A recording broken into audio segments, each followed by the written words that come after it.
100 വാർത്ത ആരംഭിക്കുന്നു.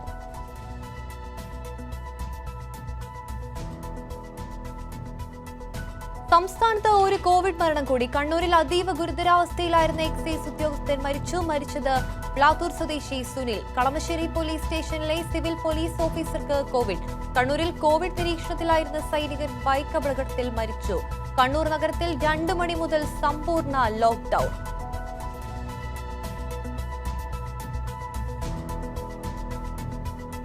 രാജ്യത്ത് കോവിഡ് ബാധിതരുടെ എണ്ണം കുതിച്ചുയരുന്നു. 24 മണിക്കൂറിനിടെ രോഗം ബാധിച്ചത് 12,881 പേർക്ക്. തമിഴ്നാട്ടിൽ കോവിഡ് ബാധിതരുടെ എണ്ണം 1.5 ലക്ഷം കവിഞ്ഞു. കോവിഡ് ബാധിതരുടെ എണ്ണത്തിൽ ഇന്ത്യ 4ാം സ്ഥാനത്ത്. ലോകത്ത് കോവിഡ് മരണം 4 ലക്ഷം കടന്നു. ഹൈഡ്രോക്സി ക്ലോറിക്കിന്റെ ഉപയോഗം UN നിർത്തിവെച്ചു.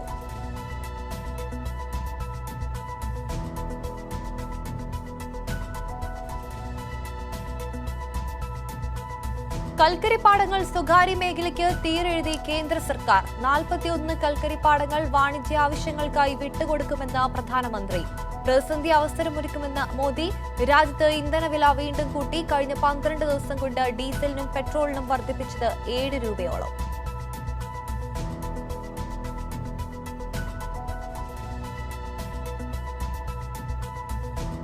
കുടുംബം പോറ്റാൻ ദില്ലിയിൽ കോവിഡ് രോഗികളുടെ മൃതദേഹം ചുമന്ന് 12ാം ക്ലാസ്സുകാരൻ ചന്ത് മുഹമ്മദ്. ലോകത്തെ ഏറ്റവും അപകടം പിടിച്ച ഈ ജോലിക്കായി ചന്ത് മുഹമ്മദ് ഇറങ്ങിത്തിരിച്ചത് അമ്മയുടെ ചികിത്സയ്ക്കായുള്ള പണത്തിനും സഹോദരിമാരുടെ പഠന ചെലവിനുമായി.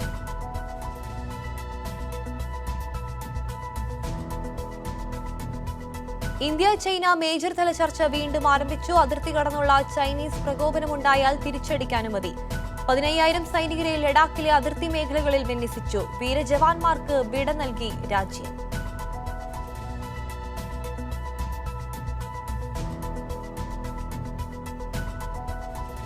SFI നേതാവും മഹാരാജാസ് കോളേജിലെ 2ാം വർഷ കെമിസ്ട്രി വിദ്യാർത്ഥിയുമായ അഭിമന്യുവിനെ കുത്തിക്കൊലപ്പെടുത്തിയ കേസിലെ മുഖ്യപ്രതി പനങ്ങാട് സ്വദേശി സഫൽ കീഴടങ്ങി.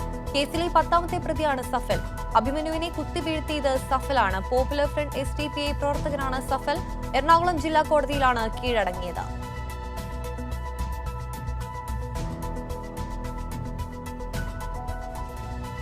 സംസ്ഥാനത്ത് വീണ്ടും ഇന്ധനവിലയിൽ വർധനവ്. തുടർച്ചയായ 12ാം ദിനം ഇന്ധനവില കൂടി. 12 ദിവസത്തിനുള്ളിൽ പെട്രോളിന് 6 രൂപ 56 പൈസയാണ് കൂടിയത്. ഡീസലിന് വർദ്ധിച്ചത് 6 രൂപ 66 പൈസയുമാണ്. ക്രൂഡ് ഓയിൽ വില കുറയുമ്പോഴും ഇന്ധനവില കൂട്ടി ജനത്തെ കൊള്ളയടിക്കുകയാണ് കേന്ദ്രം.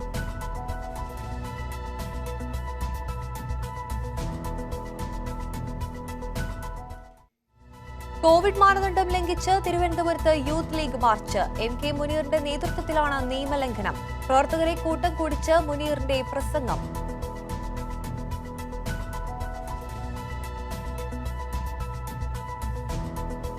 പൊതുമേഖലാ സ്ഥാപനങ്ങളിൽ നിന്ന് AGR കുടിശ്ശിക പിരിക്കാനുള്ള തീരുമാനം പിൻവലിച്ചെന്ന് കേന്ദ്ര സർക്കാർ. സുപ്രീം കോടതിയിലാണ് ഇക്കാര്യം അറിയിച്ചത്. 96% AGR കുടിശ്ശികയും പിരിക്കുന്നത് ഒഴിവാക്കി. കോടതിയുടെ കടുത്ത വിമർശനങ്ങൾക്ക് പിന്നാലെയാണ് തീരുമാനം. നാളെ തന്നെ കുടിശ്ശിക അടയ്ക്കാൻ പറഞ്ഞാൽ അടച്ചുപൂട്ടേണ്ടി വരുമെന്ന് വോഡാഫോൺ ഐഡിയ കോടതിയിൽ അറിയിച്ചു.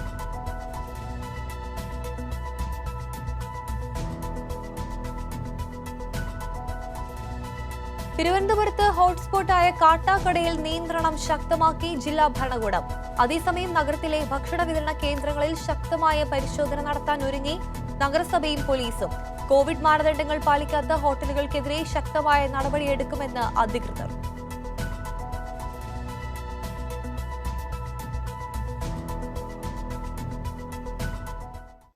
ഇന്ധനവില വർധനവിനെതിരെ പ്രതിഷേധവുമായി കാലിക്കറ്റ് ചേംബർ ഓഫ് കൊമേഴ്സ്. നഗരം വലം വെച്ച് വാഹനജാഥ സംഘടിപ്പിച്ചായിരുന്നു കാലിക്കറ്റ് ചേംബർ ഓഫ് കൊമേഴ്സിന്റെ പ്രതിഷേധം. 100ഓളം വാഹനങ്ങളാണ് പ്രതിഷേധവുമായി നിരത്തിൽ ഇറക്കിയത്.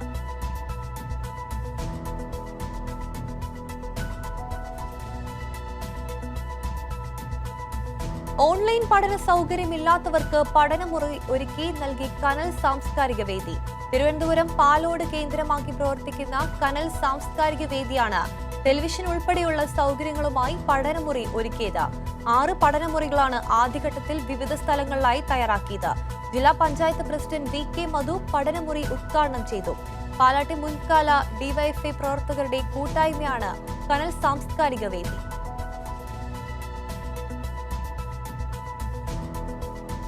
കോവിഡ് രോഗികളുടെ എണ്ണം കൂടുന്ന സാഹചര്യത്തിൽ തിരുവനന്തപുരം ജില്ലയിൽ നിയമങ്ങൾ കർശനമാക്കുമെന്ന് മന്ത്രി കടകംപള്ളി സുരേന്ദ്രൻ. മാർക്കറ്റുകളിലും മറ്റും നിയന്ത്രണങ്ങൾ പാലിക്കാതെ ജനങ്ങൾ ഒത്തുകൂടുന്നത് തടയും. വരുന്ന ദിവസങ്ങളിൽ നിരീക്ഷണങ്ങൾ കൂടുതൽ കർശനമാക്കുമെന്നും അദ്ദേഹം കൈരളി ന്യൂസിനോട് പറഞ്ഞു.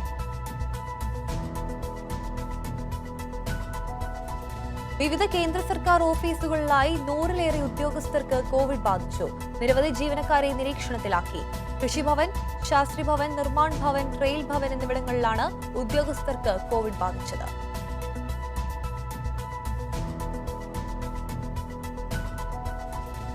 രാജ്യത്ത് ഒരു ദിവസത്തിനിടെ 12,881 പേർക്ക് കോവിഡ് ബാധിച്ചു. 334 പേർക്ക് ജീവൻ നഷ്ടമായി. ഇന്ത്യയിലാകെ കോവിഡ് ബാധിതരുടെ എണ്ണം 3,66,946 ആയി.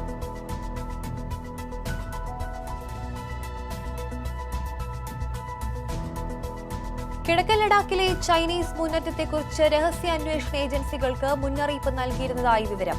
ഇന്ത്യൻ മേഖലയിൽ ചൈനീസ് സൈന്യം തമ്പടിക്കുന്നതിന്റെ ദൃശ്യങ്ങൾ സ്വകാര്യ എർത്ത് ഇമേജിംഗ് സ്ഥാപനങ്ങളും പുറത്തുവിട്ടിരുന്നു.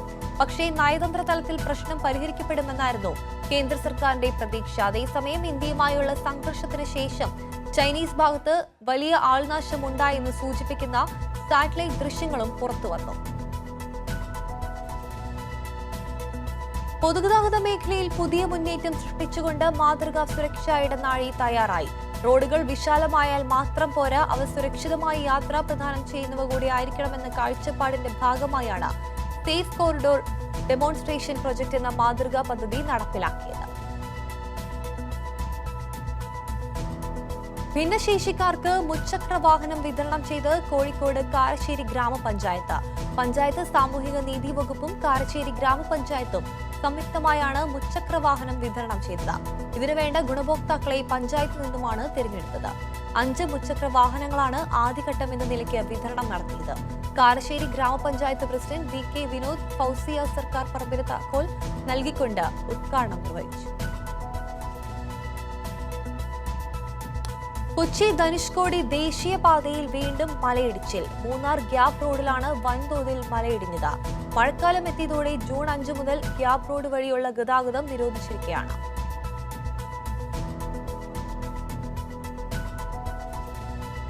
എറണാകുളം ജില്ലയിലെ വ്യാപാര, വാണിജ്യ, ധനകാര്യ സ്ഥാപനങ്ങളിൽ സ്ഥാപിച്ചിരുന്ന ചില്ലുഭിത്തികളുടെ ഗുണനിലവാരം ഉടമകൾ ഉറപ്പുവരുത്തണമെന്ന് ജില്ലാ കളക്ടർ എസ് സുഹാസ് ഉത്തരവിട്ടു. പൊതുജനങ്ങൾക്ക് ഭിത്തിയുടെ സാമീപ്യം മനസ്സിലാക്കുന്ന തരത്തിൽ മാത്രമേ ഇവ സ്ഥാപിക്കാവൂ. സ്റ്റിക്കറോ അടയാളങ്ങളോ പതിപ്പിച്ച് ചില്ലുഭിത്തികൾ തിരിച്ചറിയിക്കണം. അനീൽ ഗ്ലാസുകൾ ഇത്തരം സ്ഥാപനങ്ങളിൽ ഉപയോഗിക്കാൻ പാടില്ല. പകരം ടെമ്പേർഡ് അല്ലെങ്കിൽ ഡഫൻസ് ഗ്ലാസ് മാത്രമേ ഉപയോഗിക്കാവൂ. വാതിൽ തുറക്കേണ്ട ദിശ കൃത്യമായും മലയാളം, ഇംഗ്ലീഷ് ഭാഷകളിൽ രേഖപ്പെടുത്തണം.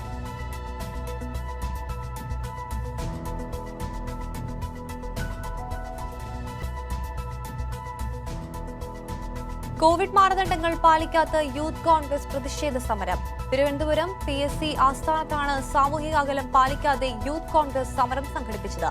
KPCC പ്രസിഡന്റ് മുല്ലപ്പള്ളി ഉദ്ഘാടനം ചെയ്ത വേദിയിൽ MP രമ്യ ഹരിദാസ്, MLA-മാരായ ഷാഫി പറമ്പിൽ, ശബരിനാഥ് എന്നിവർ മാനദണ്ഡം പാലിക്കാതെ പങ്കെടുത്തു.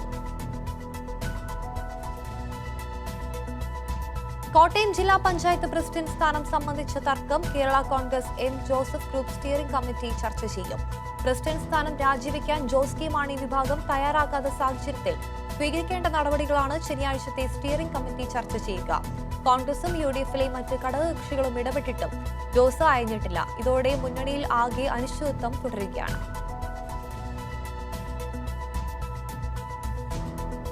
മിഥുനമാസ പൂജകൾ പൂർത്തിയാക്കി ശബരിമല ക്ഷേത്രനട നാളെ അടയ്ക്കും.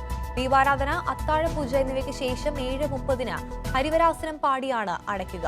മിഥുനമാസ പൂജയ്ക്കായി നട തുറന്നിരുന്ന ദിവസങ്ങളിൽ പതിവ് പൂജകൾ മാത്രമാണ് ക്ഷേത്രത്തിൽ ഉണ്ടായിരുന്നത്. കർക്കിടക മാസ പൂജകൾക്കായി ക്ഷേത്രനട ജൂലൈ 15-ന് തുറക്കും. കോപ്പിയടി ആരോപണത്തെ തുടർന്ന് ബിരുദ വിദ്യാർത്ഥിനി അഞ്ജു പി ഷാജി മരിച്ച സംഭവത്തിൽ അന്വേഷണ സംഘം 12 വിദ്യാർത്ഥികളുടെ മൊഴി കൂടി രേഖപ്പെടുത്തി. കൂടെ പഠിച്ചിരുന്നതും പരീക്ഷ എഴുതിയതുമായ 12 വിദ്യാർത്ഥികളുടെ മൊഴിയാണ് രേഖപ്പെടുത്തിയത്. കഴിഞ്ഞ ദിവസം മറ്റ് 12 വിദ്യാർത്ഥികളുടെ മൊഴിയും രേഖപ്പെടുത്തിയിരുന്നു.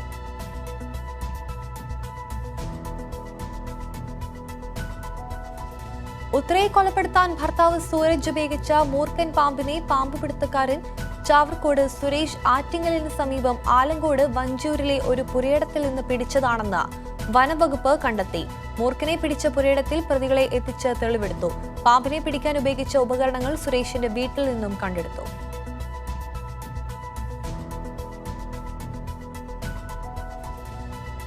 ദുരന്ത നിവാരണ പ്രവർത്തനങ്ങളുടെ ഭാഗമായി ചുഴലിക്കാറ്റ് പ്രതിരോധ പദ്ധതിയിൽ നിർമ്മിച്ച കേരളത്തിലെ ആദ്യ ദുരിതാശ്വാസ അഭയ കേന്ദ്രം ആലപ്പുഴയിൽ മാരാരിക്കുളത്ത് ജനക്ഷേമം കോളനിയിൽ റവന്യൂ ദുരന്ത നിവാരണ വകുപ്പ് മന്ത്രി ഇ ചന്ദ്രശേഖരൻ ഉദ്ഘാടനം ചെയ്തു. ആലപ്പുഴയിൽ നിലവിൽ 2 ദുരിതാശ്വാസ അഭയ കേന്ദ്രങ്ങൾ കൂടി നിർമ്മിക്കുന്നുണ്ട്. ഇതിൽ ചെറുതനയിലേതാണ് ഏറെ മുന്നേറിയതായി മന്ത്രി പറഞ്ഞു.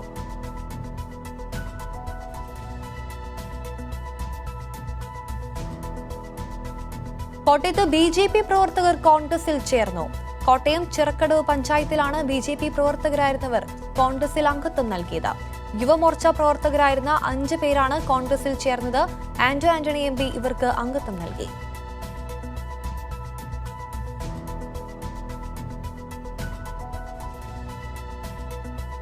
തമിഴ്നാട്ടിൽ കോവിഡ് ബാധിതരുടെ എണ്ണം 1,00,000 കടന്നു. 50,193 പേർക്ക് സംസ്ഥാനത്ത് രോഗം ബാധിച്ചു.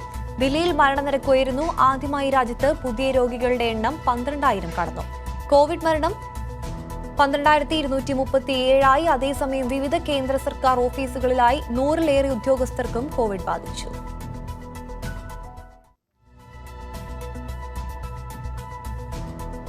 കിഴക്കൻ ലഡാക്കിലെ ഗൽവാൻ താഴ്വരയിൽ ചൈനീസ് സൈനികരുമായി ഏറ്റുമുട്ടി വീരമൃത്യു വരിച്ച കേണൽ സന്തോഷ് ബാബുവിന്റെ സംസ്കാര ചടങ്ങുകൾ സ്വദേശമായ തെലങ്കാനയിൽ നടന്നു. ജവാൻ സുനിൽകുമാറിന്റെ സംസ്കാര ചടങ്ങുകൾ സ്വദേശമായ പട്നയിൽ നടന്നു. വീരമൃത്യു വരിച്ച പഞ്ചാബിലെ ജവാന്മാർക്ക് സർക്കാർ 15 ലക്ഷം രൂപയും മക്കൾക്ക് ജോലിയും പ്രഖ്യാപിച്ചു. ഒഡീഷ സർക്കാർ 25 ലക്ഷം രൂപ വീതം നൽകും.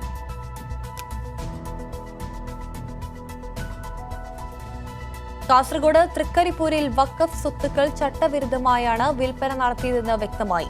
ഈ ഇടപാട് നിയമ നടപടിയിലേക്ക് നീങ്ങുകയാണ്. മുസ്ലിം ലീഗ് MLA MC ഖമറുദ്ദീൻ ചെയർമാനായ സ്വകാര്യ വിദ്യാഭ്യാസ ട്രസ്റ്റാണ് വഖഫ് സ്വത്തുക്കൾ വാങ്ങിയത്. ഒരാഴ്ചയ്ക്കുള്ളിൽ വിശദീകരണം ആവശ്യപ്പെട്ട് വഖഫ് ബോർഡ് മുസ്ലിം ലീഗ് MLA ഉൾപ്പെടെ ബന്ധപ്പെട്ടവർക്ക് നോട്ടീസ് നൽകിയിട്ടുണ്ട്.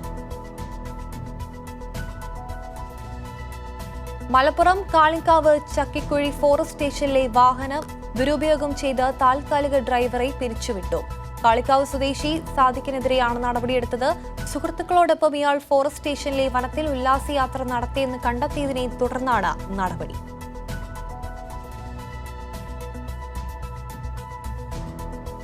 സംസ്ഥാനത്ത് ഇന്നും നാളെയും കനത്ത മഴയ്ക്ക് സാധ്യതയില്ല. എന്നാൽ കടൽക്ഷോഭത്തിന് സാധ്യതയുള്ളതിനാൽ മത്സ്യത്തൊഴിലാളികൾ ജാഗ്രത പാലിക്കണമെന്ന് കാലാവസ്ഥാ നിരീക്ഷണ കേന്ദ്രം അറിയിച്ചു.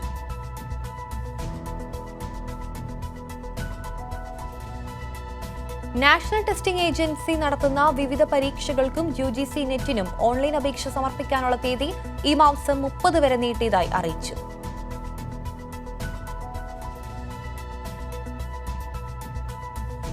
സംസ്ഥാനം കോവിഡ് പ്രതിരോധത്തിൽ കേന്ദ്രീകരിക്കുമ്പോൾ മറുവശത്ത് ഡെങ്കിപ്പനി ഉൾപ്പെടെയുള്ള പകർച്ചവ്യാധികൾ പെരുകുന്നു. കാസർഗോഡ് ജില്ലയിൽ മലയോര ഗ്രാമങ്ങളിൽ ഒതുങ്ങിയിരുന്ന ഡെങ്കിപ്പനി ഇപ്പോൾ തീരദേശത്തേക്കും പടർന്നു തുടങ്ങി. കാസർഗോഡ് നഗരപരിധിയിലും ഡെങ്കി രോഗികൾ റിപ്പോർട്ട് ചെയ്യപ്പെട്ടു. രോഗപ്രതിരോധത്തിന് മുൻകരുതൽ നടപടികൾ സ്വീകരിക്കണമെന്ന് ആരോഗ്യവകുപ്പ് ജനങ്ങളോട് അഭ്യർത്ഥിച്ചു. പരിസര ശുചിത്വമാണ് പ്രധാനം. രോഗവ്യാപനം തടയാൻ ആരോഗ്യവകുപ്പും ജാഗ്രതയിലാണ്.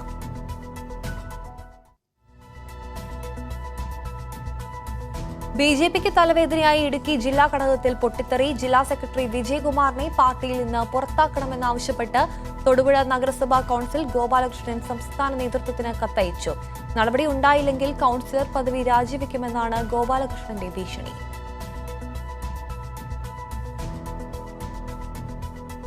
കോഴിക്കോട് കൊയിലാണ്ടി നഗരസഭയിലെ വിവിധ ഓൺലൈൻ പഠന കേന്ദ്രങ്ങളിലേക്ക് സൗകര്യമൊരുക്കി KSTA. നഗരസഭയുൾപ്പെടെ പന്തലായനി ബ്ലോക്ക് റിസർച്ച് സെന്ററിന് 10 TV-യാണ് സംഭാവന നൽകിയത്. നഗരസഭാ ചെയർമാൻ K. സത്യൻ, വിദ്യാഭ്യാസ standing committee chairman K. Shiju എന്നിവർ ചടങ്ങിൽ പങ്കെടുത്തു. ഓൺലൈൻ പഠന സൗകര്യമില്ലാത്ത പ്രയാസം അനുഭവിക്കുന്ന വിദ്യാർത്ഥികളുടെ വീട്ടിൽ പഠന സൗകര്യം ഒരുക്കാനായി KSTA കൊയിലാണ്ടി ഉപജില്ലാ കമ്മിറ്റിയുടെ നേതൃത്വത്തിൽ 12 ടെലിവിഷൻ നൽകിയിട്ടുണ്ട്. ഉപയോഗത്തിനനുസരിച്ചല്ലാതെ അധിക തുക ഈടാക്കുന്നില്ലെന്ന് വൈദ്യുതി ബോർഡ്. ഉപയോഗം കൂടിപ്പോയപ്പോഴാണ് തുക വർദ്ധിച്ചതെന്നും നിയമാനുസൃതമായ ബില്ലിംഗാണ് നടപ്പാക്കിയതെന്നും ബോർഡ് ഹൈക്കോടതിയെ അറിയിച്ചു. ലോക്ഡൌൺ കാലത്ത് തയ്യാറാക്കിയ ബില്ല് അശാസ്ത്രീയമാണെന്ന് ചൂണ്ടിക്കാട്ടി സമർപ്പിച്ച ഹർജിയിലാണ് ബോർഡ് വിശദമായ സത്യവാങ്മൂലം സമർപ്പിച്ചത്. മുൻ മുഖ്യമന്ത്രി ഉമ്മൻചാണ്ടിക്ക് വൈദ്യുതി ബിൽ കൂടിയത് മുൻ മാസങ്ങളിലെ തുക അടയ്ക്കാതിരുന്നതിനാൽ വൈദ്യുതി ബില്ലിനെതിരെ കെഎസ്ഇബി ആസ്ഥാനത്ത് ചൊവ്വാഴ്ച കോൺഗ്രസ് നടത്തിയ ധർണയിൽ ഉമ്മൻചാണ്ടിക്ക് 27,000 രൂപ ബില്ല് വന്നതായി പ്രതിപക്ഷ നേതാവ് രമേശ് ചെന്നിത്തല പ്രസംഗിച്ചിരുന്നു. ഇക്കാര്യം ശ്രദ്ധയിൽപ്പെട്ടതിനെ തുടർന്ന് കെഎസ്ഇബി നടത്തിയ പരിശോധനയിലാണ് യാഥാർത്ഥ്യം പുറത്തായത്. ടോയ്ലറ്റ് ഫ്ലഷ് ചെയ്യുന്നതിന് മൂലം കോവിഡ് പകരുമെന്ന റിപ്പോർട്ട്. ചൈനയിലെ യാങ്സോഹു യൂണിവേഴ്സിറ്റിയിലാണ് ഒരു കൂട്ടം ഗവേഷകർ നടത്തിയ പഠനത്തിൽ ഇത് തെളിഞ്ഞത്. കൊറോണ ബാധിതനായ ഒരാളുടെ വിസർജ്യത്തിൽ വൈറസ് സാന്നിധ്യമുണ്ടെന്നും ഉപയോഗശേഷം ടോയ്ലറ്റ് ഫ്ലഷ് ചെയ്യുന്നത് മൂലം അന്തരീക്ഷത്തിൽ പടരുമെന്നാണ് പഠനം പറയുന്നത്.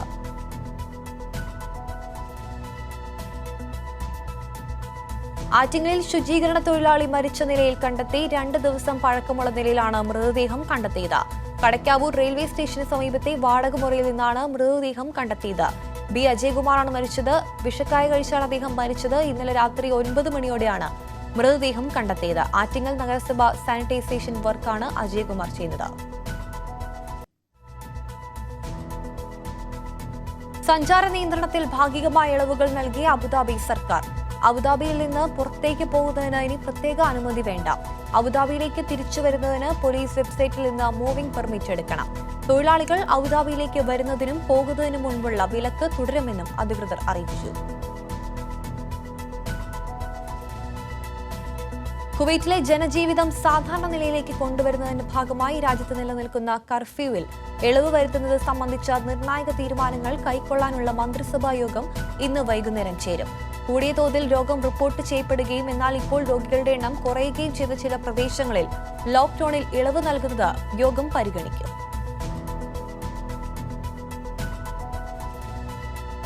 സൗദിയിൽ കോവിഡ് രോഗനിരീക്ഷണത്തിനായുള്ള പ്രത്യേക കമ്മിറ്റിയുടെ ശുപാർശ അനുസരിച്ചാണ് രാജ്യത്തിന് അകത്തേക്കും പുറത്തേക്കുമുള്ള വിമാന സർവീസ് എന്ന് general authority of civil aviation. സൗദിയിൽ നേരത്തെ ആഭ്യന്തര സർവീസുകൾ ആരംഭിച്ചിരുന്നു.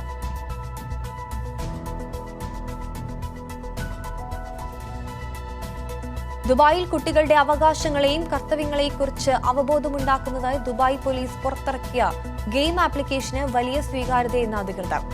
മൈ റൈറ്റ്സ് ആൻഡ് ഡ്യൂട്ടീസ് എന്ന പേരിലുള്ള ഗെയിം ആപ്ലിക്കേഷൻ 10,000-കണക്കിന് കുട്ടികളാണ് ഡൗൺലോഡ് ചെയ്തത്. കുട്ടികൾക്ക് വിനോദത്തിലൂടെ പൗരാവകാശം മനസ്സിലാക്കി കൊടുക്കുകയാണ് ഗെയിം ആപ്ലിക്കേഷന്റെ ഉദ്ദേശമെന്ന് അധികൃതർ അറിയിച്ചു. ഖത്തറിലെ ഇന്ത്യൻ സ്കൂളുകളുടെ വേനലവധി 1 മാസമായി വെട്ടിക്കുറയ്ക്കാൻ അനുവാദം നൽകി ഖത്തർ ഉന്നത വിദ്യാഭ്യാസ മന്ത്രാലയം. സ്കൂൾ അധികൃതരുടെയും രക്ഷിതാക്കളുടെയും വിദ്യാർത്ഥികളുടെയും അഭ്യർത്ഥനകളെ മാനിച്ചാണ് മന്ത്രാലയത്തിന്റെ നടപടി. ഇതോടെ ജൂലൈ മുതൽ ഓഗസ്റ്റ് 31 വരെയാകും വേനലവധി. സെപ്റ്റംബർ 1 സ്കൂളുകൾ തുറക്കും എന്നും അധികൃതർ അറിയിച്ചിട്ടുണ്ട്.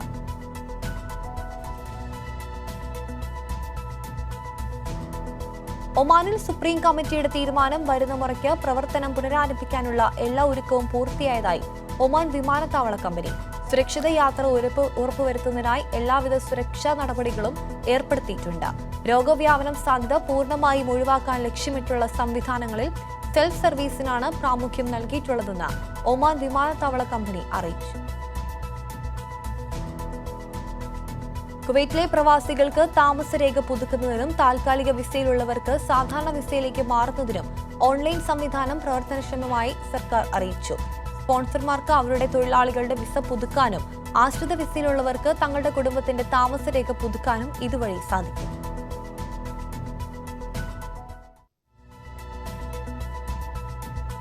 ഖത്തറിലെ പ്രവാസികളുടെ തിരികെ യാത്രയ്ക്കായി എംബസിയിൽ രജിസ്റ്റർ ചെയ്ത രജിസ്ട്രേഷൻ നമ്പർ നഷ്ടപ്പെട്ടവർക്ക് പുതിയ ലിങ്ക് നൽകി ഖത്തർ ഇന്ത്യൻ എംബസി. നടപടി രജിസ്ട്രേഷൻ നമ്പർ തേടി നിരവധി പേർ എംബസിയുമായി ബന്ധപ്പെടുന്ന സാഹചര്യത്തിൽ. ഗുരുതരാവസ്ഥയിലായ കോവിഡ് രോഗികൾക്ക് സ്റ്റിറോയിഡ് മരുന്നായ ഡെക്സാതോംസൺ നൽകാൻ സൗദി ആരോഗ്യ മന്ത്രാലയത്തിന്റെ അനുമതി. യുകെയിൽ ഗുരുതരാവസ്ഥയിലായ കോവിഡ് രോഗികൾക്ക് ഫലം ചെയ്തുവെന്ന റിപ്പോർട്ടുകൾക്ക് പിന്നാലെയാണ് ഈ ഉത്തരവ്.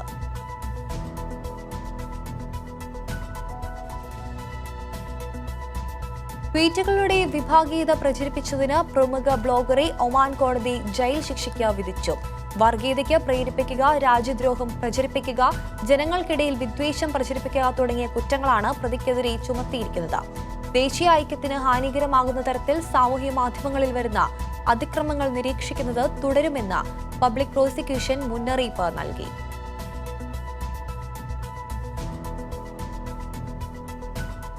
ചെന്നൈയിൽ കോവിഡ് രോഗിയുടെ മൃതദേഹം മറ്റ് രോഗികളുടെ തൊട്ടടുത്ത് കിടന്നത് മണിക്കൂറുകൾ. ചെന്നൈ സ്റ്റാൻലിൻ സർക്കാർ മെഡിക്കൽ കോളേജിലെ ഞെട്ടിക്കുന്ന വേദനിപ്പിക്കുന്ന കാഴ്ചയാണ് പുറത്തുവരുന്നത്. 30-ലധികം രോഗികളുള്ള വാർഡിലാണ് 8 മണിക്കൂറിലധികം മൃതദേഹം ഉപേക്ഷിച്ചത്.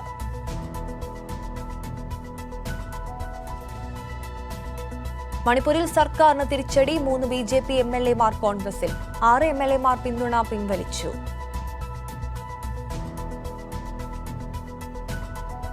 തമിഴ് ബിഗ് ബോസ് 3ാം സീസണിലൂടെ ശ്രദ്ധ നേടിയ നടി വനിത വിജയകുമാർ വിവാഹിതയാകുന്നു. ഒരുങ്ങുന്നത് 3ാം വിവാഹത്തിന്. ചെന്നൈയിൽ വെച്ച് ജൂൺ 27-നാണ് വിവാഹം നിശ്ചയിച്ചിരിക്കുന്നത്. പീറ്റർ പോൾ ആണ് വരൻ. ആദ്യ 2 വിവാഹങ്ങളിൽ നിന്നായി വനിതയ്ക്ക് 3 മക്കളുണ്ട്.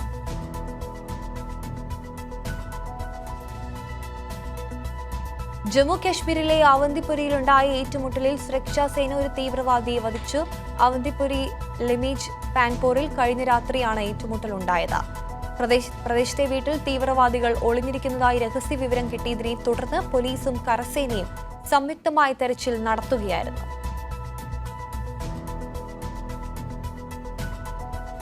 ദില്ലി പ്രൈമസ് ആശുപത്രിയിൽ വീണ്ടും നഴ്സുമാരെ കൂട്ടത്തോടെ പിരിച്ചുവിട്ടു.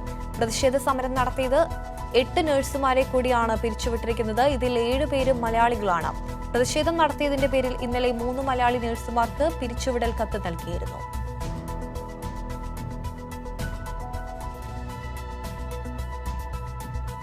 ഒഡീഷയിലെ മഹാനദിയിൽ വെള്ളത്തിൽ മുങ്ങിയ 500 വർഷം പഴക്കമുള്ള ക്ഷേത്രം കണ്ടെത്തി. 1933-ലെ വെള്ളപ്പൊക്കത്തിലാണ് ക്ഷേത്രം മുങ്ങിയതെന്നാണ് ഗവേഷകർ പറയുന്നത്. വെള്ളപ്പൊക്കത്തെ തുടർന്ന് നദി ഗതിമാറി ഓടിയതോടെയാണ് ക്ഷേത്രം മുങ്ങിപ്പോയത്. ചെറിയ ഭാഗം വെള്ളത്തിന് പുറത്ത് ദൃശ്യമായതിനെ തുടർന്നാണ് പുരാവസ്തു സർവേ സംഘം ഗവേഷണം നടത്തിയത്. ഇവിടെ നിന്ന് ലഭിച്ച ശ്രീകൃഷ്ണ വിഗ്രഹം മറ്റൊരു ക്ഷേത്രത്തിലേക്ക് കൊണ്ടുപോയി.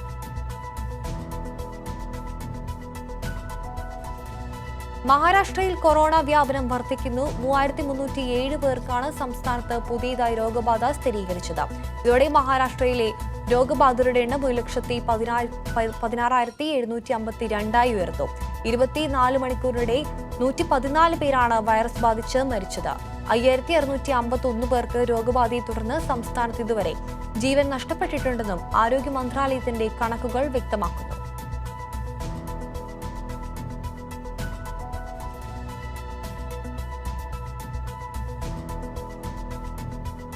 പശ്ചിമ ബംഗാളിൽ കൊറോണ വൈറസ് വ്യാപനം രൂക്ഷമാകുന്നു. 12,000-ലധികം ആളുകൾക്കാണ് സംസ്ഥാനത്ത് ഇതുവരെ രോഗബാധ സ്ഥിരീകരിച്ചത്. ആരാധനാലയങ്ങൾ തുറക്കുന്നതിനുൾപ്പെടെ ഏർപ്പെടുത്തിയ നിയന്ത്രണങ്ങൾക്ക് ഇളവുകൾ നൽകിയ സാഹചര്യത്തിൽ രോഗികളുടെ എണ്ണം ഇനിയും വർദ്ധിക്കുമെന്നാണ് വിലയിരുത്തൽ.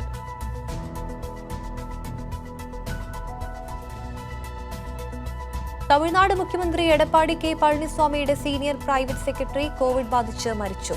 ഈ മാസം 12-ാം തീയതി മുതൽ ചെന്നൈ രാജീവ് ഗാന്ധി ആശുപത്രിയിൽ ചികിത്സയിലായിരുന്നു. ഇദ്ദേഹത്തിന്റെ കുടുംബാംഗങ്ങളും നിരീക്ഷണത്തിലാണ്. തമിഴ്നാട് മുഖ്യമന്ത്രിയുടെ ഓഫീസിലെ 5 പേർക്കാണ് ഇതുവരെ കോവിഡ് സ്ഥിരീകരിച്ചിരിക്കുന്നത്. കോവിഡ് രോഗവ്യാപനം തമിഴ്നാട്ടിലും മഹാരാഷ്ട്രയിലും ആശങ്കാജനകമായി ഉയരുന്നത് തുടരുന്നു. തമിഴ്നാട്ടിൽ കോവിഡ് രോഗികളുടെ എണ്ണം 1.5 ലക്ഷം കടന്നു.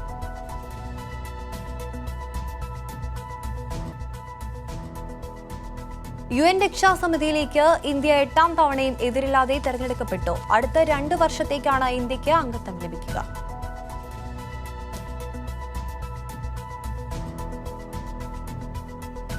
ഇന്ത്യ ചൈന അതിർത്തിയായ ഗാൽവൻ താഴ്വരയിൽ ബുധനാഴ്ച വൈകിട്ട് നടന്ന മേജർ തല ചർച്ചകളും ധാരണയാകാതെ പിരിഞ്ഞതായി വാർത്താ ഏജൻസിയായ ANA റിപ്പോർട്ട് ചെയ്തു. മേഖലയിൽ നിന്നും സേനാ പിന്മാറ്റം നടക്കുമെന്ന് വ്യക്തമായിരുന്നെങ്കിലും നിലവിലുള്ള ഇടങ്ങളിൽ നിന്ന് ഇന്ത്യയുടെയും ചൈനയുടെയും സേനാംഗങ്ങൾ പിന്മാറിയിട്ടില്ല.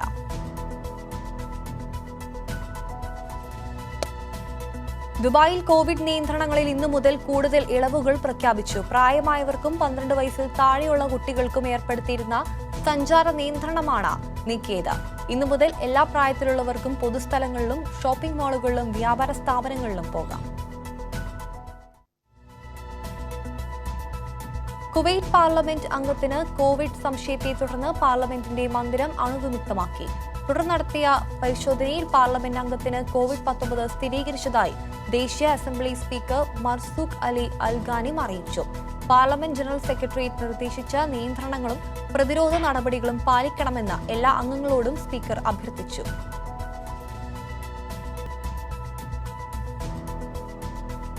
കോവിഡ് വ്യാപന ഭീതിയിൽ നിർത്തിവെച്ച ഒട്ടകയോട്ട മത്സരങ്ങൾ ഓഗസ്റ്റിൽ പുനരാരംഭിക്കുമെന്ന് ദുബായിൽ മർമൂം ട്രാക്കിലാണ് ഒട്ടകയോട്ട മത്സരങ്ങൾ നടക്കുകയെന്നും UAE അറിയിച്ചു. കാമൽ റേസിംഗ് ഫെഡറേഷൻ ആണ് ഇക്കാര്യം അറിയിച്ചത്. സെപ്റ്റംബർ മുതൽ ഏപ്രിൽ വരെയുള്ള കാലയളവിൽ നൂറുകണക്കിന് പ്രതിവാര മത്സരങ്ങൾ നടക്കാറുണ്ടെങ്കിലും കൊറോണ വൈറസ് ബാധ മൂലം ഇത്തവണത്തെ ഇതെല്ലാം താൽക്കാലികമായി നിർത്തിവെച്ചിരുന്നു. കോവിഡ് നിയന്ത്രണങ്ങൾ പാലിച്ചായിരിക്കും മത്സരങ്ങൾ നടക്കുക.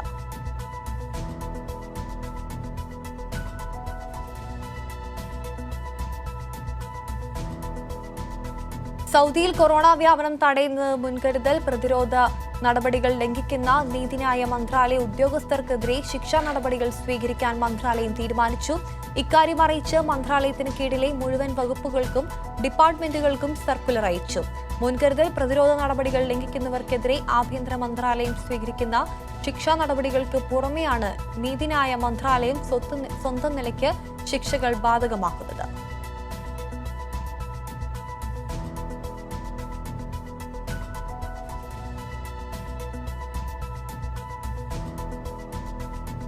ഖത്തറിൽ നീറ്റ് പരീക്ഷാ കേന്ദ്രം അനുവദിക്കണമെന്നാവശ്യപ്പെട്ട് നൽകിയ ഹർജി കേരള ഹൈക്കോടതി വിശദീകരണം തേടി. നിലവിലെ സാഹചര്യത്തിൽ ജൂലൈ 26-നാകും ഇന്ത്യയിൽ നീറ്റ് പരീക്ഷകൾ നടക്കുക. ഖത്തറിൽ നിന്നും മാത്രം നീറ്റ് പരീക്ഷയ്ക്ക് തയ്യാറെടുക്കുന്നത് 300-ലേറെ വിദ്യാർത്ഥികളാണ്. ദോഹയിൽ പരീക്ഷാ കേന്ദ്രം അനുവദിക്കുമെന്ന പ്രതീക്ഷയിലാണ് പരീക്ഷാർത്ഥികളും രക്ഷിതാക്കളും.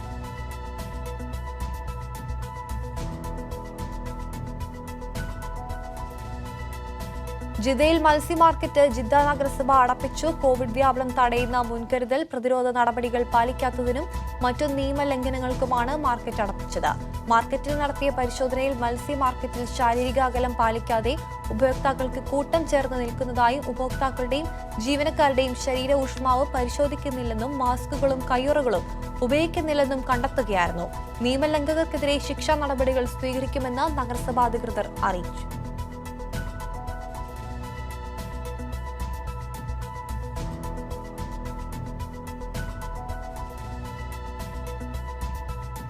UAE-യിലെ കമ്പനികൾക്കെല്ലാം നിർബന്ധമായ ഇക്കണോമിക് സബ്സ്റ്റൻസ് റെഗുലേഷൻ വിവരങ്ങൾ നൽകാൻ വീഴ്ച അരുതെന്ന് അധികൃതർ. വിവരങ്ങൾ നൽകാൻ ഇനി 2 ആഴ്ച മാത്രമാണുള്ളത്.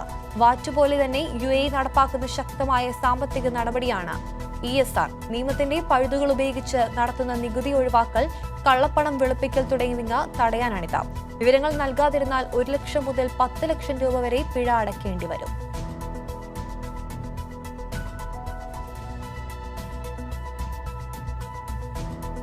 കോവിഡ്-19 പശ്ചാത്തലത്തിൽ കേരള ആർട്സ് ലവേഴ്സ് അസോസിയേഷൻ കലാ കുവൈറ്റ് ചാർട്ട് ചെയ്ത 2ാമത്തെ വിമാനം കുവൈറ്റിൽ നിന്നും ഇന്ന് വൈകുന്നേരം കൊച്ചിയിലേക്ക് യാത്രയാവും. ഗർഭിണികൾ, രോഗികൾ, പ്രായാധിക്യത്താൽ ബുദ്ധിമുട്ട് അനുഭവിക്കുന്നവർ, ജോലി നഷ്ടപ്പെട്ടവർ, വിവിധ പരീക്ഷകൾക്കായി നാട്ടിലേക്ക് പോകുന്ന വിദ്യാർത്ഥികൾ തുടങ്ങി മുൻഗണനാക്രമത്തിലുള്ള 322 പേരും 8 കൈക്കുഞ്ഞുങ്ങളും ഉൾപ്പെടെ 330 യാത്രക്കാരാണ് വിമാനത്തിലുള്ളത്.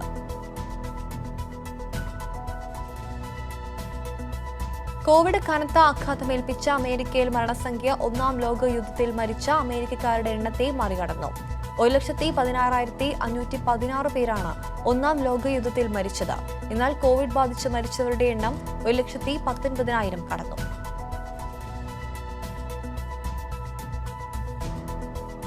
അമേരിക്കയിൽ പോലീസ് അതിക്രമങ്ങളിൽ കൊല്ലപ്പെട്ട കറുത്ത വംശജരിൽ ചിലരുടെ ബന്ധുക്കളുമായ പ്രസിഡന്റ് ഡൊണാൾഡ് ട്രംപ് കൂടിക്കാഴ്ച നടത്തി.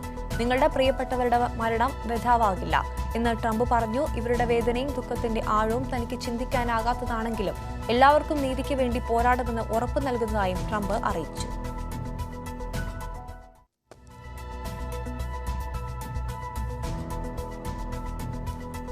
കോവിഡ് ബാധിച്ച് ഗുരുതരാവസ്ഥയിലായ രോഗികൾക്ക് ചെലവ് കുറഞ്ഞ സ്റ്റിറോയിഡായ മരുന്ന് നൽകാൻ ബ്രിട്ടനിലെ ദേശീയ ആരോഗ്യ സേവന കേന്ദ്രം അനുമതി നൽകി. മരുന്ന് നൽകിയവരിൽ കാര്യമായ പുരോഗതി ഉണ്ടെന്നും മരണനിരക്ക് കുറയാനായെന്നുമാണ് കണ്ടെത്തൽ.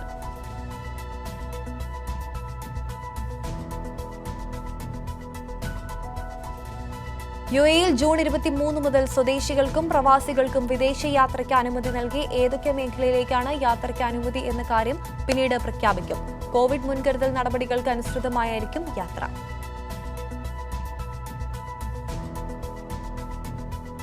തന്റെ മുൻ ദേശീയ സുരക്ഷാ ഉപദേഷ്ടാവ് ജോൺ ബോൾട്ടന്റെ വൈറ്റ് ഹൌസ് ഓർമ്മകൾ അടുത്തയാഴ്ച പുസ്തകമായി പുറത്തുവരാനിരിക്കെ അതിനെതിരെ ഭീഷണിയുമായി അമേരിക്കൻ പ്രസിഡന്റ് ഡൊണാൾഡ് ട്രംപ്. പുസ്തകം പുറത്തിറക്കുന്നത് നിർത്തിവെച്ചില്ലെങ്കിൽ ബോൾട്ടൺ നിയമ നടപടി നേരിടേണ്ടി വരുമെന്ന് ട്രംപ് അറ്റോർണി ജനറൽ വില്യം ബാറും പറഞ്ഞു.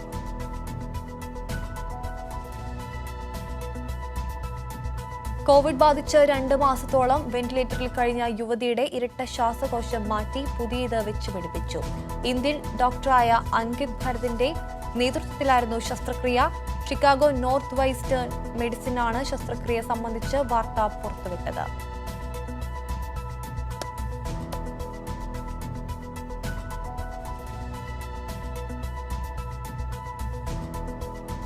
കിഴക്കൻ ലഡാക്കിലെ നിയന്ത്രണ രേഖയിൽ ഇന്ത്യയും ചൈനയുമായുള്ള സംഘർഷത്തെ തുടർന്നുള്ള സാഹചര്യം സൂക്ഷ്മമായി നിരീക്ഷിക്കുകയാണെന്ന് America.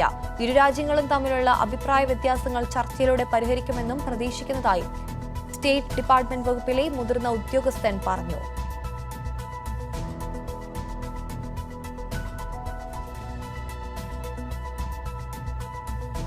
Syrian president Bashar al അസദിന്റെ പിതൃസഹോദരൻ റിഫാത്ത് അൽ അസദിന് പണം വെട്ടിപ്പിന്റെ പേരിൽ ഫ്രഞ്ച് കോടതി 4 വർഷം തടവ് ശിക്ഷ വിധിച്ചു. സിറിയയുടെ മുൻ വൈസ് പ്രസിഡന്റ് കൂടിയാണ് ഇദ്ദേഹം.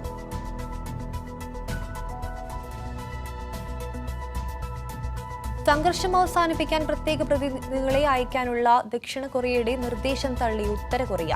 അതിർത്തിയിലെ സൈന്യരഹിത മേഖലകളിലേക്ക് വീണ്ടും സൈനികരെ എത്തിക്കുമെന്ന് വ്യക്തമാക്കി.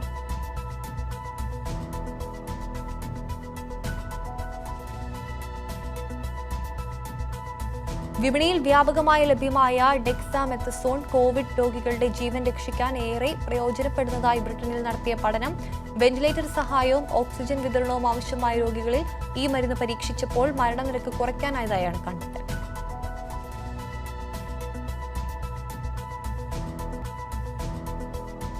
കോവിഡ് കേസുകൾ വീണ്ടും റിപ്പോർട്ട് ചെയ്തതോടെ നിയന്ത്രണങ്ങൾ കടുപ്പിച്ച് ചൈനയുടെ തലസ്ഥാനമായ ബീജിംഗ്. ഇന്നലെ രാവിലെയോടെ 1225 വിമാനങ്ങൾ റദ്ദാക്കി.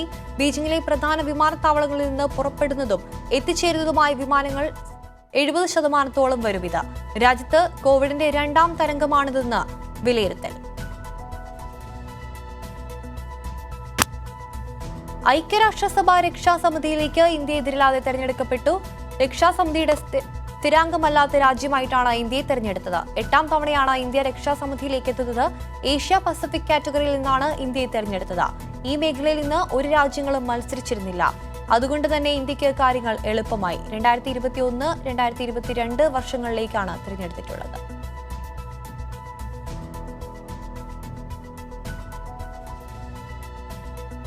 ലഡാക്കിലെ ഗാൽവൻ താഴ്വരയിൽ ഇന്ത്യ ചൈന ഏറ്റുമുട്ടലിൽ സൈനികർ മരിക്കാനിടയായ സംഭവത്തിൽ ആശങ്ക പ്രകടിപ്പിച്ച ഐക്യരാഷ്ട്രസഭ 2 പക്ഷങ്ങളും പരമാവധി സംയമനം പാലിക്കണമെന്ന് UN അധ്യക്ഷൻ ആന്റോണിയോ ഗുട്ടറസ് പറഞ്ഞു. ഇന്ത്യയുടെയും ചൈനയുടെയും ഇടയിലുള്ള യഥാർത്ഥ നിയന്ത്രണ രേഖയിലുണ്ടായ ഏറ്റുമുട്ടലിലും മരണങ്ങളിലും ആശങ്കയുണ്ടെന്ന് ആന്റോണിയോ ഗുട്ടറസ് പറഞ്ഞു.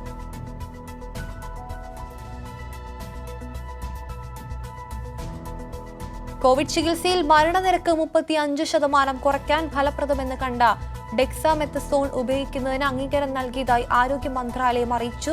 കോവിഡ്-19 രോഗികൾക്കായുള്ള മന്ത്രാലയത്തിന്റെ ചികിത്സാ പ്രോട്ടോകോളിൽ കോർട്ടിസോൺ ഗണത്തിൽ ഉൾപ്പെടുന്ന ഈ മരുന്ന് ഉൾപ്പെടുത്തിയിട്ടുണ്ടെന്നും ആരോഗ്യ മന്ത്രാലയം അറിയിച്ചു.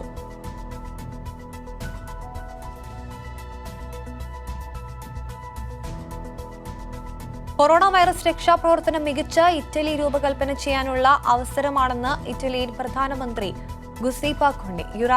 യൂറോപ്യൻ യൂണിയൻ ഇറ്റാലിക്ക് നൽകിയ 170 ബില്യൺ യൂറോ റിക്കവറി ഫണ്ട് നിക്ഷേപം നടത്താനും യൂറോപ്യൻ അയൽവാസികളുമായി ബന്ധപ്പെടാനുമുള്ള അവസരമാണിതെന്നും പ്രധാനമന്ത്രി അറിയിച്ചു.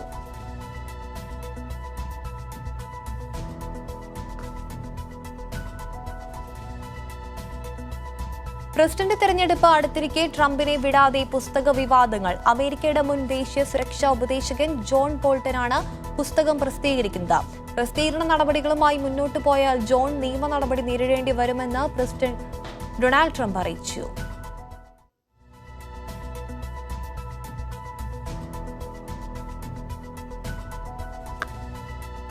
അമേരിക്കയിലെ അറ്റ്ലാന്റിൽ കറുത്ത വർഗ്ഗക്കാരനായ റേഷാഡ് ബ്രൂക്സിനെ വെടിവെച്ച് കൊന്ന അറ്റ്ലാന്റ് പോലീസ് ഉദ്യോഗസ്ഥർക്കെതിരെ കൊലപാതക കുറ്റം ഉൾപ്പെടെ 11 വകുപ്പുകൾ ചുമത്തി കേസെടുത്തുവെന്ന് Fulton County District Attorney Paul Howard. ശക്തമായ ജനകീയ പ്രക്ഷോഭത്തെ തുടർന്നാണ് നടപടി. ആക്രമണം ഉൾപ്പെടെ 3 കുറ്റങ്ങളാണ് സംഭവസ്ഥലത്ത് മറ്റു പോലീസ് ഉദ്യോഗസ്ഥർക്ക് മേൽ ചുമത്തിയ എന്നും ഹോവർഡ് പറഞ്ഞു.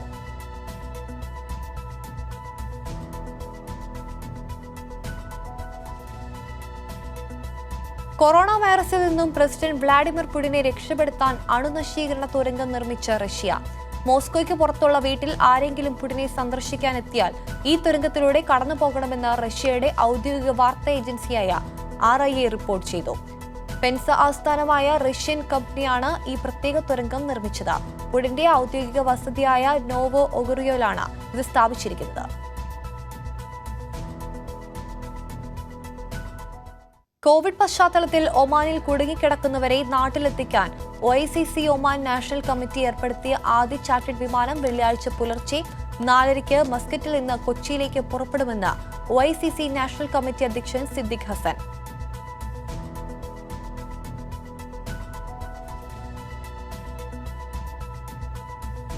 ന്യൂമോണിയയെ ചെറുക്കാൻ കൈകോർത്ത് യുണിസെഫും വാക്സിൻ അലയൻസ് ഗവിയും ദ സിറം ഇൻസ്റ്റിറ്റ്യൂട്ട് ഓഫ് ഇന്ത്യയും. ദരിദ്ര രാജ്യങ്ങളിലേക്ക് 10 വർഷത്തേക്ക് ചെറിയ തുക ഈടാക്കി ന്യൂമോണിയ പ്രതിരോധ വാക്സിൻ നൽകാനാണ് തീരുമാനം. പൂനെ കേന്ദ്രമായി അരനൂറ്റാണ്ട് മുമ്പ് ആരംഭിച്ച സിറം ഇൻസ്റ്റിറ്റ്യൂട്ട് ഓഫ് ഇന്ത്യ ഓരോ വർഷവും 1 കോടി വാക്സിൻ ലഭ്യമാക്കും.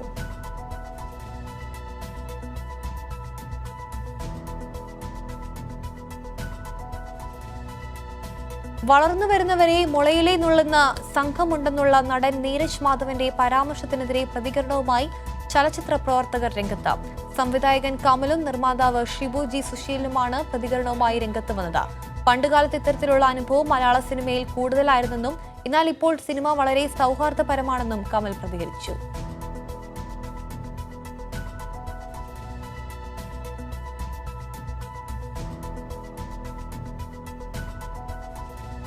മലയാള സിനിമയിലെ വിവേചനത്തെക്കുറിച്ച് പ്രതികരിച്ച നടൻ നീരജ് മാധവനെതിരെ ഫെഫ്ക.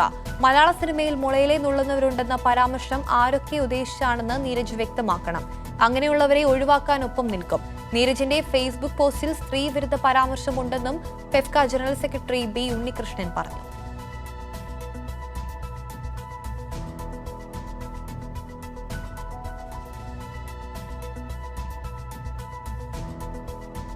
ഹൃദയാഘാതത്തിന് പിന്നാലെ ഗുരുതരാവസ്ഥയിൽ ആശുപത്രിയിൽ കഴിയുന്ന സംവിധായകനും തിരക്കഥാകൃത്തുമായ സച്ചിയുടെ ആരോഗ്യനിലയിൽ വ്യത്യാസമില്ല. ആശുപത്രിയിൽ പ്രവേശിപ്പിക്കുമ്പോഴുണ്ടായ സ്ഥിതിയിൽ നിന്നും പുരോഗതി ഉണ്ടായിട്ടില്ല. സച്ചി ഇപ്പോൾ വെന്റിലേറ്റർ നിരീക്ഷണത്തിലാണെന്ന് ആശുപത്രി അധികൃതർ അറിയിച്ചു.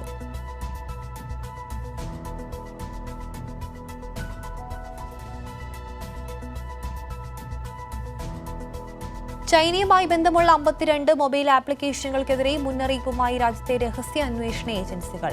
ഇവയ്ക്ക് വിലക്കേർപ്പെടുത്തുകയോ ഉപയോഗിക്കരുതെന്ന് ജനങ്ങളെ നിർദ്ദേശിക്കുകയോ ചെയ്യണമെന്ന ഏജൻസികൾ സർക്കാരിനോട് ഇക്കാര്യം ആവശ്യപ്പെട്ടു. ആപ്ലിക്കേഷൻ സുരക്ഷിതമല്ലെന്നും വിവരങ്ങൾ ഇന്ത്യക്ക് പുറത്തേക്ക് കടന്നിട്ടുണ്ടെന്നും റിപ്പോർട്ട്.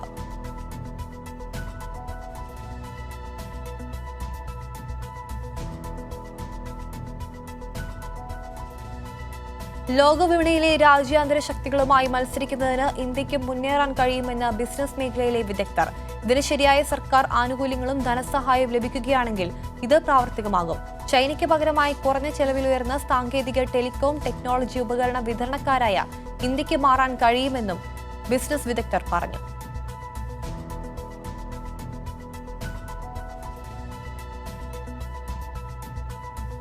ഫേസ്ബുക്ക് ഉപയോഗിക്കുന്നവരെ രാഷ്ട്രീയപരമായ പരസ്യങ്ങൾ ഉപയോഗിച്ച് തെറ്റായ രീതിയിൽ സ്വാധീനിക്കാനുള്ള അവസരമൊരുക്കില്ലെന്ന് ഫേസ്ബുക്ക് CEO മാർക്ക് സുക്കർബർഗ്. അമേരിക്കയിലെ 40 ലക്ഷം ഉപഭോക്താക്കൾക്ക് 2020 തെരഞ്ഞെടുപ്പിന് മുൻപ് രാഷ്ട്രീയ പരസ്യങ്ങൾ വേണ്ടെന്ന് വെക്കാനുള്ള അവസരമാണ് ഇതുവഴി ഒരുങ്ങുന്നതെന്നും സുക്കർബർഗ് പറഞ്ഞു.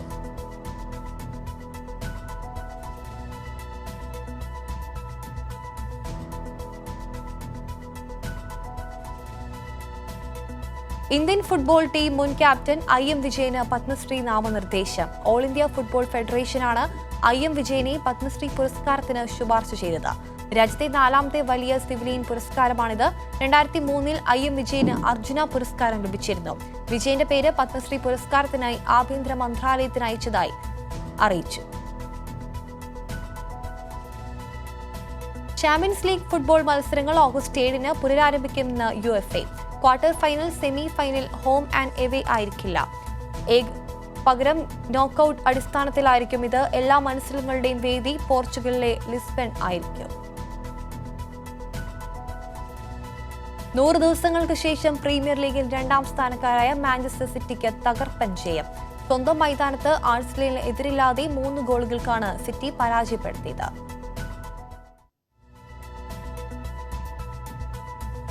ശ്രീശാന്ത് കേരള ക്രിക്കറ്റ് ടീമിലേക്ക് തിരിച്ചെത്തുന്നു. അടുത്ത രഞ്ജി സീസണിൽ ശ്രീശാന്ത് ടീമിലുണ്ടാകുമെന്ന് കേരള ക്രിക്കറ്റ് അസോസിയേഷൻ വ്യക്തമാക്കി. ശാരീരികക്ഷമത തെളിയിക്കുക മാത്രമാണ് ഏക കടമ്പയെന്നും അസോസിയേഷൻ അറിയിച്ചു.